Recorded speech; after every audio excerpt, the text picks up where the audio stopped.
Greetings and salutations to all viewers. This speaking warm-up session is brought to you by Emmet Academia. Before starting, let me inform you that the warm-up questions intend to ensure that you get comfortable with each other's speech. These are not subject to evaluation. All right then, please introduce yourself. My name is Emmet. I serve as a registered nurse with approximately 5 years of experience in the emergency and accident departments. For what duration have you been employed as a nurse? I have been a nurse for a considerable amount of time, roughly 5 years.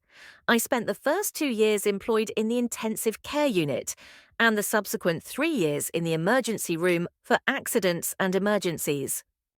Okay, so what made you opt to pursue a career in nursing?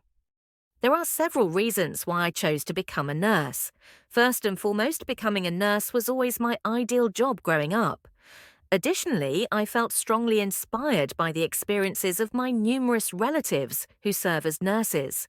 In addition, there are a plethora of options for nurses in their home country and elsewhere. Above all, I can assist humanity with this vocation, which is service-oriented. For this reason, I decided to become a nurse. Why did you choose OET? My long-term goal is to get certified as a registered nurse and pursue employment in one of the European Union's constituent states, including the UK, Ireland, and more. I must demonstrate my proficiency in English in order to fulfill the prerequisites for registering as a nursing professional. I so opted to pursue my passion at OET. Additionally, OET is designed with nursing professional standards in consideration. Therefore, I'm confident I would perform well on this test. What trends are you seeing in your line of work at the moment? The field of nursing is dynamic, with constant changes emerging. Nowadays, technology is essential to my line of work. For example, computerized records have supplanted the paper records we utilized in the past.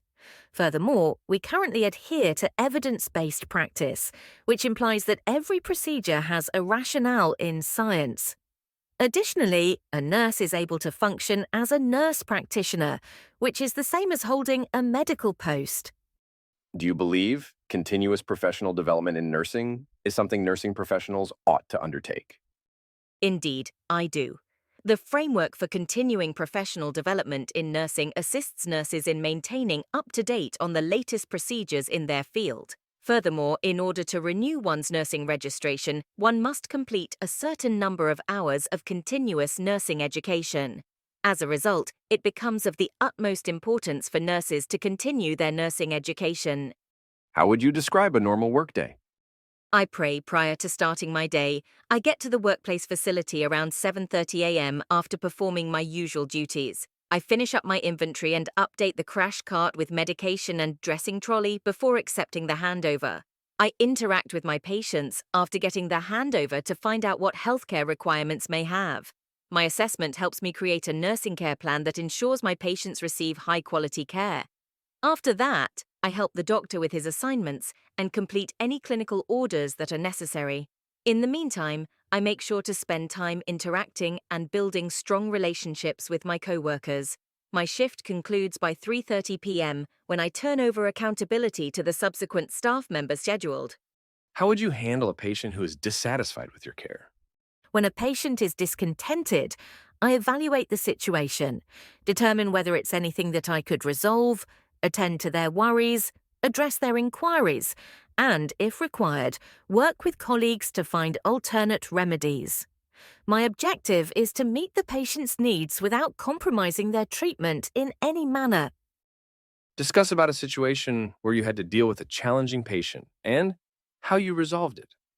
Engaging with elderly patients usually poses unique challenges because these individuals were once autonomous and now are completely dependent on other individuals. One individual in particular had a reputation for being quite challenging. He was confrontational and irascible, and frequently got into arguments with other staff members about minor issues, like his room's temperature. To be honest, I wasn't thrilled to learn that I would be working with him, yet I should have been ready. So I studied his charts. I learned that his wife had passed away several years prior, and he had no relatives or acquaintances in the region, along with the fact that he hadn't encountered a visitor in quite some time. I tried to relate to him as a person, instead of just treating him like a patient. I would speak with him instead of lashing out at him. He took some time to warm up, but in the end, he became one of my favorite individuals to interact with on a daily basis. Lastly, what aspects of becoming a nurse do you find most rewarding? As a nurse, witnessing the delight of patients and their families is the most gratifying experience for me, given that I genuinely enjoy contributing to people around me. Witnessing our patients return back to their daily routines after a challenging period is always a precious experience. I have witnessed a lot of tragic events in my years as a nurse, and being able to support those families in their grieving process has been both challenging and rewarding. I appreciate your response, Emmet. Thank you for your cooperation. This is the end of the warm-up session. Thank you for watching.